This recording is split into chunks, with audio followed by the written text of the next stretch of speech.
Good morning, everybody. Again, we start the same topic, the sentence. Yesterday, we have gone through subject, predicate, and their definitions, their explanation with their examples, and the position of subject in interrogative and imperative sentences. We also have gone through about subject, which consists of one word or more than one word. We have understood yesterday.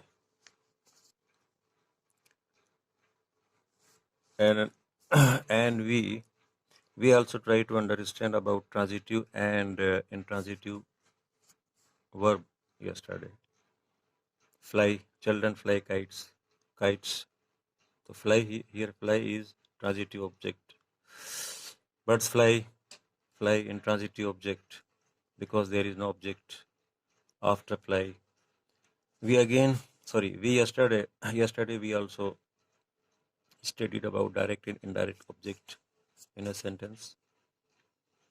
Like this, my friend gave me a gift on my birthday. My friend gave me a gift. Me, a gift. The me indirect object, a gift, direct object. Because me is living, a gift is non-living.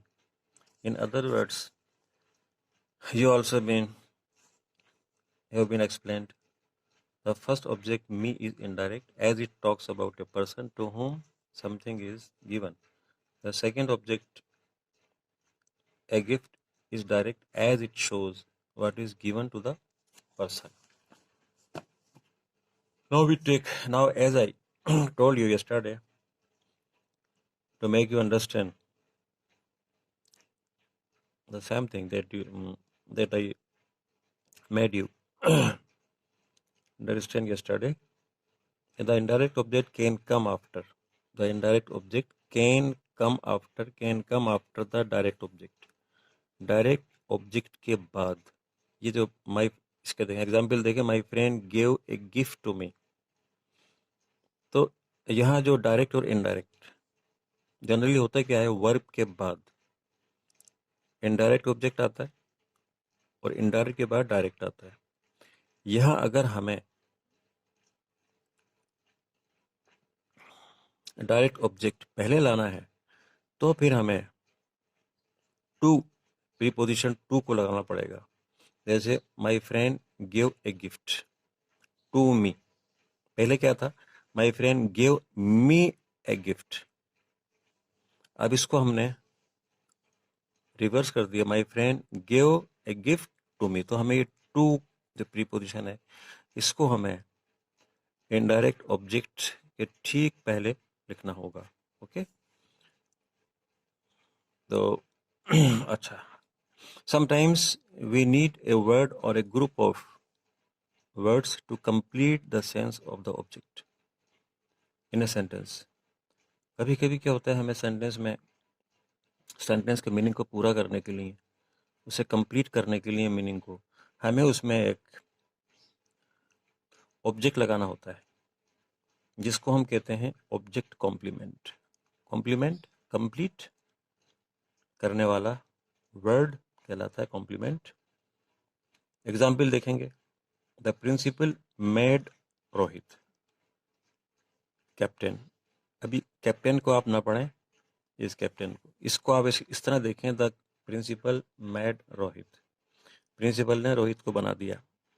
अब क्या बना दिया, वो चीज़ अभी incomplete है, तो हमें यहाँ पर ऑब्जेक्ट कॉम्प्लीमेंट लाना होगा. The principal made Rohit captain और क्लास मॉनिटर और a manager of football team, है ना, एटसेट्रा एटसेट्रा. ओके, तो the principal made Rohit captain. तो यहाँ जो कैप्टन है ये ऑब्जेक्ट कॉम्प्लीमेंट है. क्यों लाया गया है, ताकि जो इसका मीनिंग है सेंटेंस का वो पूरा हो जाए, कंप्लीट हो जाए. तो इनको हम कहते हैं ऑब्जेक्ट कॉम्प्लीमेंट. नेक्स्ट सेंटेंस देखेंगे आप, एवरीवन प्रूव्ड हिम गिल्टी। अब proved him, everyone proved him, सभी ने उसको साबित किया। अब क्या साबित किया, वो बात पूरी नहीं हो रही है, कंप्लीट नहीं हो रही है, तो हम यहाँ पर एक सब ऑब्जेक्ट कॉम्प्लीमेंट ऐड करेंगे। तो एवरीवन प्रूव्ड हिम गिल्टी, ये guilty. Everyone proved him honest, guilty की जगह आप ऑनेस्ट ला सकते हैं।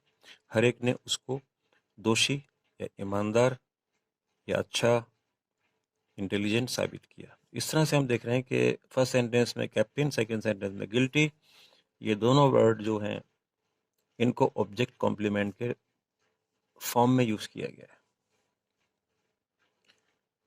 हाँ, now we move to different types of sentences. Because the topic is sentence, so we try to find out the types of sentences.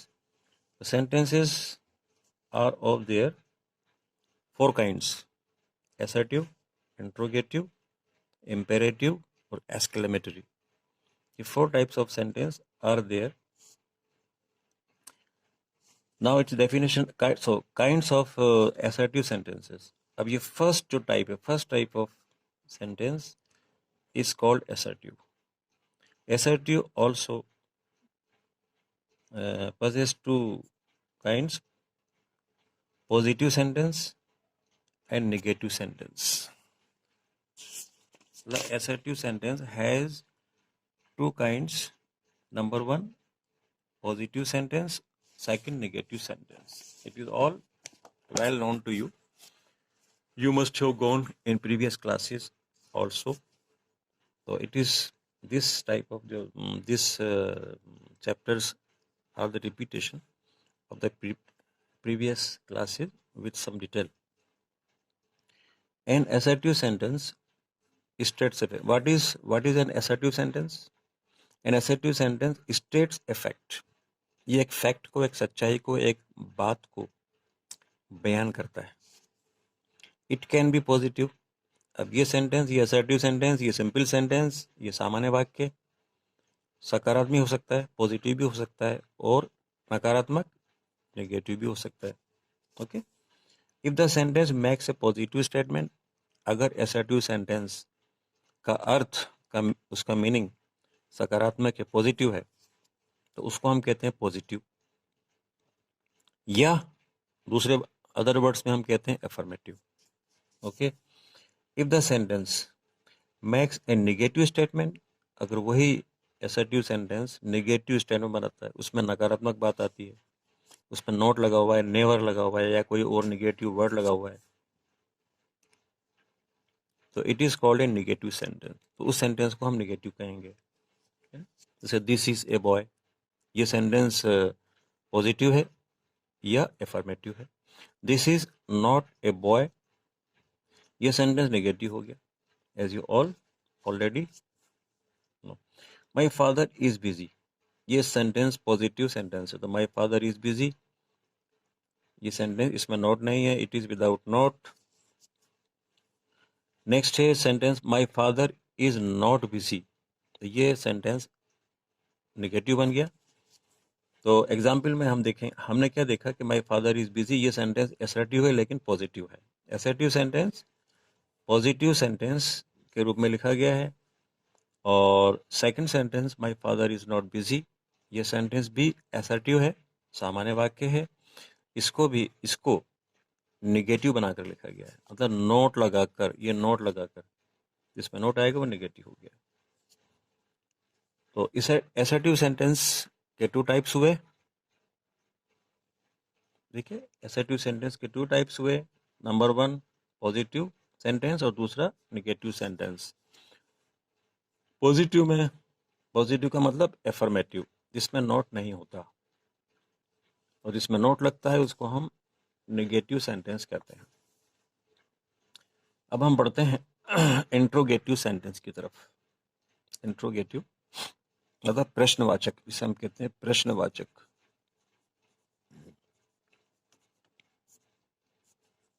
जिसके आगे हम साइन ऑफ इंट्रोगेशन लगाते हैं, क्वेश्चन मार्क लगाते हैं.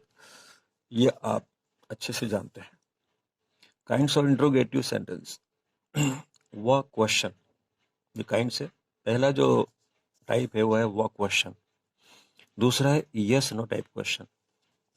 ये हम देख रहे हैं वह क्वेश्चन और यस नो टाइप क्वेश्चन, ये दोनों काइंड्स इंट्रोगेटिव सेंटेंस के हैं। अब क्वेश्चन ये आता है कि WH क्वेश्चंस कैसे होते हैं और कैसे बनते हैं। ए sentence that ask a question is called an interrogative sentence. कोई भी सेंटेंस जो इंट्रोगेटिव, जो सवाल पूछे, जो प्रश्न को पूछे, उसको इंट्रोगेटिव सेंटेंस कहते हैं, right. A sentence that uses who, which, what, when, where और why to ask a question. अगर इन वर्ड्स का इस्तेमाल होता है किसी क्वेश्चन में, तो इस तरह के क्वेश्चन जो who, which, what, where, how many, how much, जो इनसे स्टार्ट होते हैं, जो इनसे शुरू होते हैं, उनको वह क्वेश्चन कहा जाता है। WH वह क्वेश्चन कहा जाता है। For example, where is your pen, what is your name, how old are you, where do you live. तो वेयर, हाउ, ये जो क्वेश्चंस मैंने आपके सामने बोले, ये क्वेश्चंस वह वर्ड क्वेश्चंस हैं, मतलब वह क्वेश्चंस है, वह वर्ड्स क्वेश्चंस कहलाते हैं। Where is your pen, can you, sorry, where is your pen, how old are you, like this. Now we come to yes no type question. A sentence that begins with the helping verb. Yes no type question को समझने की try करें। A sentence that begins with helping verb, जो helping verb से शुरू होता है, मतलब ऐसे क्वेश्चन जो what, where, which इन वर्ड से स्टार्ट नहीं होते, मीन्स जो स्टार्ट होते हैं do, does, have, has, is, am, are, या कुछ मॉडल्स हैं can, may, will, etcetera etcetera, ये सब के सब मैंने जो बोले आपके सामने ये हेल्पिंग वर्ब्स हैं। तो जो क्वेश्चंस हैव, डू, डज इनसे स्टार्ट होते हैं, कैन से स्टार्ट होता है, शेल से स्टार्ट होते हैं, इनको यस नो टाइप क्वेश्चन कहते हैं। इनको हम यस नो टाइप क्वेश्चन कहते हैं। तो हमने देखा वह क्वेश्चन, इंट्रोगेटिव के 2 पार्ट्स हो गए, 2 टाइप्स हो गए। वह क्वेश्चन कैसे बनते हैं, वह वर्ड से बनते हैं। वह वर्ड कौन कौन से हैं, who, which, what, when, where, why, etcetera etcetera. जो इनसे स्टार्ट होते हैं वो कहलाते हैं वह क्वेश्चन। और यस नो टाइप क्वेश्चन कैसे स्टार्ट होते हैं, हेल्पिंग वर्ब से। कैसे स्टार्ट होते हैं, हेल्पिंग वर्ब से, जैसे is, am, are, can, could, इस टाइप से। इनके एग्जाम्पल देखेंगे हम। Where is your pen, sorry, can you climb a tree. अब ये स्टार्ट है आपका कैन से, ये कैन से स्टार्ट है, ये हेल्पिंग वर्ब से। ये question yes no type question हो गया। Do you like this pen, क्या आपको ये पेन पसंद है, ये क्वेश्चन भी डू से स्टार्ट है। तो ये क्वेश्चन किस टाइप में जाएगा, किस काइंड में जाएगा, यस नो टाइप क्वेश्चन में। Interrogative sentences also have their negative forms. अब यहाँ पर हम देखेंगे एक चीज और आगे।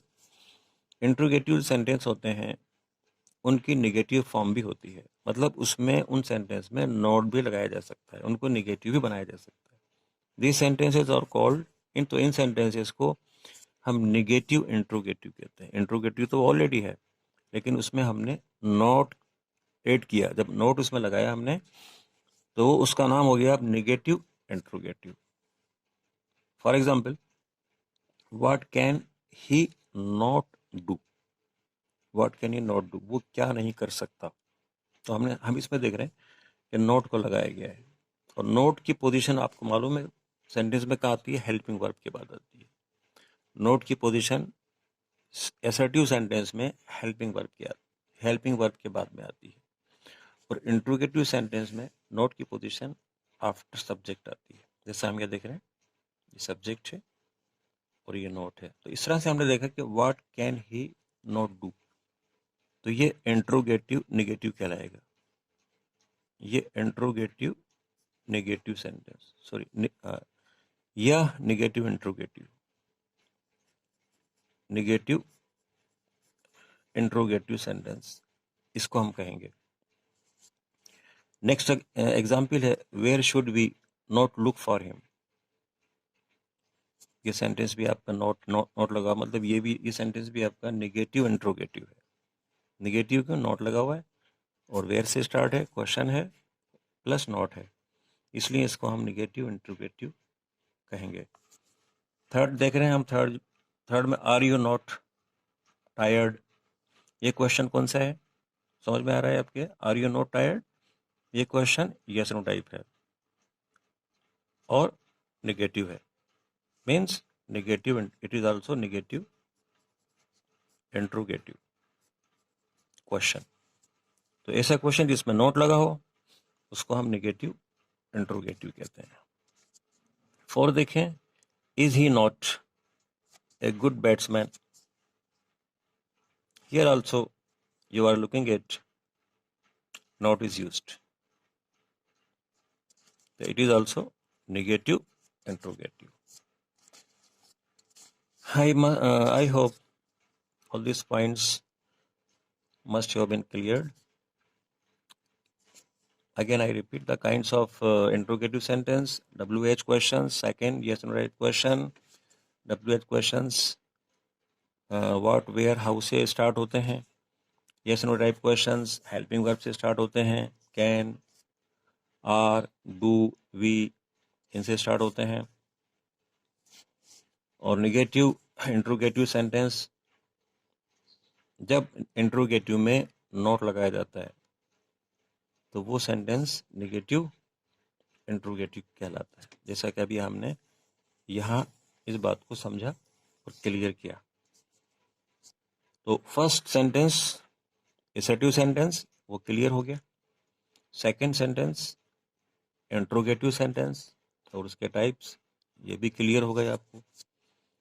अब third type of sentence, it is imperative sentence.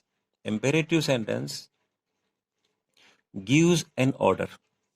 Imperative sentence में क्या चीज़ होती है, ये सेंटेंस कहाँ इस्तेमाल होता है, जब हम किसी को आदेश करते हैं, जब हम किसी को ऑर्डर देते हैं, या हम किसी से निवेदन करते हैं, या हम किसी को कमांड देते हैं। तो इस तरह की बात कहने के लिए सामने वाले को, वहाँ हम इम्पेरेटिव सेंटेंस को अप्लाई करते हैं। या एडवाइस देना है, किसी को सलाह देना है, वहाँ भी आता है। अब इसके एग्जाम्पल्स आप देखेंगे, जैसे give me a glass of juice या give me glass of water. इसमें क्या है, आप सर्विस लेना चाहते हैं, आप किसी से सेवा लेना चाहते हैं, तो ये ऑर्डर हो गया, ये आदेश हो गया। ओके। सेकंड है please right your name here, ये रिक्वेस्ट है। यहाँ प्लीज भी दिख रहा है आपको और आप उससे मतलब नाम जानना चाहते हैं, उसका नाम लिखवाना चाहते हैं, रिक्वेस्ट है, तो ये रिक्वेस्ट होगी, please right your name here, कृपया अपना यहाँ नाम लिखिए, ये रिक्वेस्ट हो गया। तो इम्पेरेटिव सेंटेंस में ऑर्डर आता है, आदेश आते हैं। किसी से हमें रिक्वेस्ट करना होती है तो वो रिक्वेस्ट भी इसमें आती है। इसमें हमें किसी को एडवाइस देना होता है, जैसे exercise regularly for good health, हमें रोज़ाना एक्सरसाइज करना चाहिए अच्छी हेल्थ के लिए, ठीक है ना। We should cover our face with a mask so that we may able to avoid from this kind of harmful dangerous disease corona like this। तो ये एडवाइस है। तो in imperative sentences the subject you is understood. इस बात को आप फिर ध्यान रखें, ये बात कल भी आपको बताई थी कि इम्पेरेटिव सेंटेंस में सब्जेक्ट लिखा नहीं जाता, इट इज ओनली अंडरस्टूड। इसको हम केवल समझते हैं, इसको मेंशन नहीं किया जाता, इसको लिखा नहीं जाता, और इसका सब्जेक्ट हमेशा यू हुआ करता है। ये भी आप ध्यान रखें, कीप इन माइंड इसको भी ध्यान में रखें कि सब्जेक्ट यू होता है और यू लिखा नहीं जाता है, ये समझा हुआ होता है, it is understood. Negative imperative, हाँ। अब इम्पेरेटिव सेंटेंस को निगेटिव हम कैसे बनाएंगे? उसमें हम यूज करते हैं डोंट का। जैसे मैंने कहा कम हियर, सिट हियर, ये सेंटेंस इम्पेरेटिव है बट पॉजिटिव है, एफर्मेटिव है। लेकिन अगर हम इसको चेंज करें निगेटिव में, तो हम इसके स्टार्टिंग में क्या लगा देंगे? डोंट, DONT, मतलब डू नॉट। डू नॉट की शॉर्ट फॉर्म डोंट है, डू नॉट भी कर सकते हैं और डोंट शॉर्ट फॉर्म में भी लिख सकते हैं। तो इससे ये निगेटिव बन जाएगा। तो इम्पेरेटिव सेंटेंस, पॉजिटिव को जब हम निगेटिव बनाएंगे, इम्पेरेटिव सेंटेंस को जब हम निगेटिव बनाएंगे तो उसके ठीक पहले हम डोंट का इस्तेमाल करेंगे। डोंट का इस्तेमाल करेंगे, जैसे for example don't open the door, don't write here, यहां ना लिखें। डोंट को हटा दीजिए, ओपन द डोर, ये पॉजिटिव बन गया, दरवाजा खोलिए। Open the window, sit here, यहाँ बैठिए। डोंट सिट हियर, यहाँ ना बैठिए। तो हमने क्या देखा? इम्पेरेटिव सेंटेंस कैसा होता है? इम्पेरेटिव सेंटेंस में ऑर्डर, रिक्वेस्ट, एडवाइस, इस तरह की बातें हम करते हैं सामने वाले से जिससे हम बात कर रहे हैं। और जब हमें इस निगेटिव बनाना होता है तो हम डोंट का इस्तेमाल करते हैं। Don't spit on the road, second example, इस यहाँ पर आप न थूकें। तो हमने देखा ये जो इम्पेरेटिव सेंटेंस है ये क्लियर हो गया मेरे अकॉर्डिंग, ये चीज क्लियर हो गई। तो पहला सेंटेंस का टाइप कौन सा आया? असर्टिव। दूसरा आया इंट्रोगेटिव। तीसरा टाइप है इम्पेरेटिव। यहां तक बात क्लियर हो गई। जो फोर सेंटेंस है वो एक्सक्लेमेटरी सेंटेंस है। अब एक्सक्लेमेशन में क्या होता है? आश्चर्य होता है, सरप्राइज होता है। तो ए sentence that expresses a strong feeling of Joy, specially in word का स्ट्रॉन्ग फीलिंग ऑफ जॉय, इस वर्ड्स को हमें याद भी करना है, ध्यान भी देना है। स्ट्रॉन्ग फीलिंग ऑफ जॉय, बहुत ज्यादा खुशी, बहुत ज्यादा दुख, सोरो, या बहुत ज्यादा आश्चर्य, मतलब such feelings which comes out suddenly, मतलब outburst of feeling to see something extraordinary which fills us with joy or sorrow or surprise. So such kind of feelings are counted, yeah, such kind of feelings are comes under exclamatory sentence. Examples of, अच्छा होता क्या है exclamatory sentence को बनाने के लिए हम generally दो वर्ड्स का यूज करते हैं। यहाँ पर आपके सामने वर्ड, एक तो व्हाट है, दूसरा हाउ है। वर्ड हम देख रहे हैं, फर्स्ट एग्जाम्पल इसमें कि व्हाट ए लवली चाइल्ड,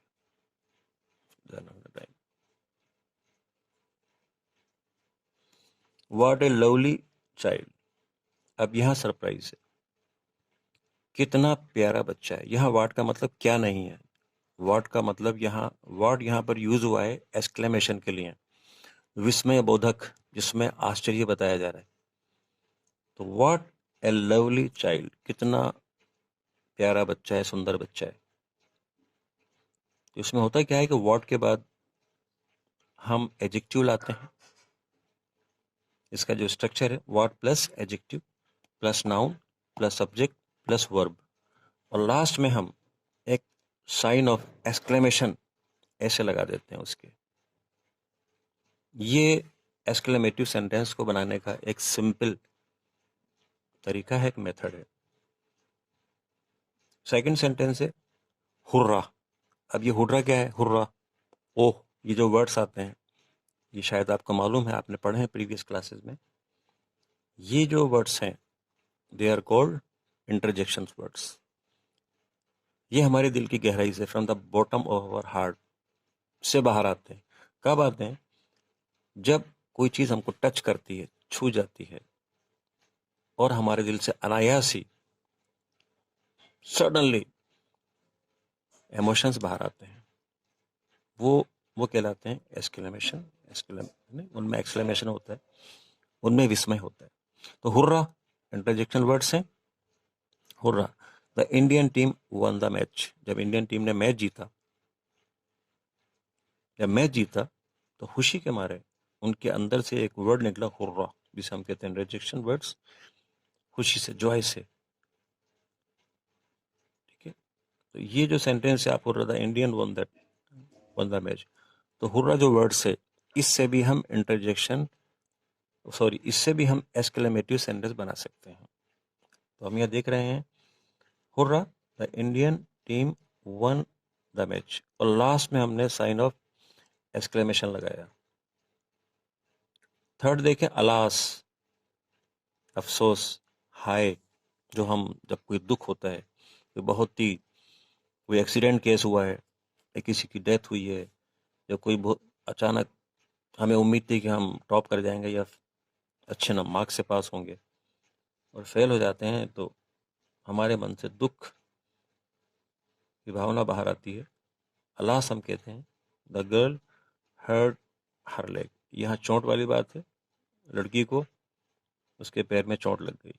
अफसोस, हाय, लड़की को चोट लग गई। तो हमने यहाँ पर क्या चीज़ नोट करी कि जो एक्सक्लेमेशन वर्ड्स हैं वो व्हाट से बनते हैं और हाउ से बनते हैं।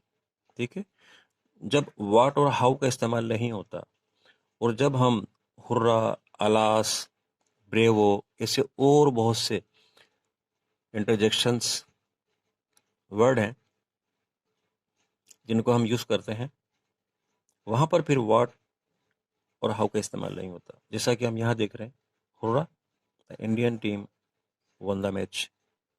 हुर्रा के बाद देख रहे हैं हम कि सेंटेंस बिल्कुल सिंपल सेंटेंस आ गया, एसर्टिव सेंटेंस लगा दिया, लेकिन चूंकि यहाँ पर हुर्रा लगा हुआ है, साइन ऑफ एक्सक्लेमेशन लगा हुआ है, ये दोनों चीज़ें इस चीज़ की विटनेस हैं कि ये एक्सक्लेमेशनी सेंटेंस है और इसमें किसी खुशी का, किसी आनंद का भाव है। ऐसी व्हाट ए लवली चाइल्ड, ये हमने यहाँ पर व्हाट से बना हुआ है, व्हाट, यहाँ पर हुर्रा है वो नहीं है। ठीक है, अलास, यहाँ देख रहे हैं हम, अलास वर्ड है, जैसे हुर्रा है ऐसे अलास है। तो अलास के बाद, हुर्रा के बाद हम क्या देख रहे हैं, सेंटेंस बिल्कुल सिंपल आ गया और आगे साइन ऑफ एक्सक्लेमेशन लगा दिया। ठीक है, तो इट मीन्स ये हुआ कि व्हाट और हाउ के साथ हुर्रा, अलास वगैरह ये वर्ड्स यूज नहीं होते हैं, और जब हुर्रा और ये आता है तो इनके साथ सिंपल वर्ड्स यूज कर दिए जाते हैं और आगे साइन ऑफ एक्सक्लेमेशन लगा जाता है। तो इस तरह के सेंटेंस को हम क्या बोलते हैं, क्या कहते हैं, एक्सक्लेमेटरी सेंटेंस कहते हैं। तो ये 4 टाइप्स ऑफ सेंटेंस कंप्लीट हो गए आपके। ओके,